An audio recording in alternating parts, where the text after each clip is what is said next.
নমস্কার, আমি reiki master ও Angel therapist Leena Das. আমরা কিভাবে রেকি শক্তিকে ও অ্যাঞ্জেলকে একসাথে কম্বাইন করে ব্যবহার করতে পারি।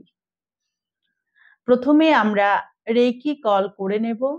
আপনারা যে যার কাছে যেভাবে শিখেছেন রেকি কল করা, ঠিক সেইভাবে গাসো মেডিটেশন করে রেজিহো চিরিহো করে রেকি কল করে তারপর অ্যাঞ্জেলদেরও কল করে নেবেন।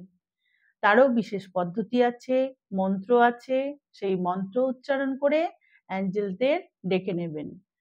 তারপর নিজের শরীরে যদি আপনি রেকি দিতে চান, তার জন্য রেজিহো করে প্রার্থনা করবেন এবং এই শক্তি যাতে আপনার আরো বেশি বৃদ্ধি পায়, দুটো শক্তি যেহেতু একসাথে আপনি প্র্যাকটিস করছেন, এইভাবে প্রার্থনা করার পর দু হাত ঘষে পয়েন্টে দিতে চাইলে প্রত্যেকটা পয়েন্টে দেবেন।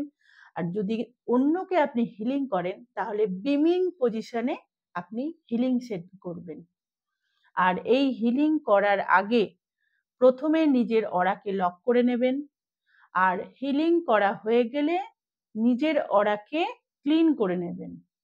এই পদ্ধতির মাধ্যমে আমরা দুটো শক্তি যখন একসাথে কাজে লাগাই, খুব অল্প সময়ে খুব তাড়াতাড়ি আমরা হিলিং করে নিতে পারি।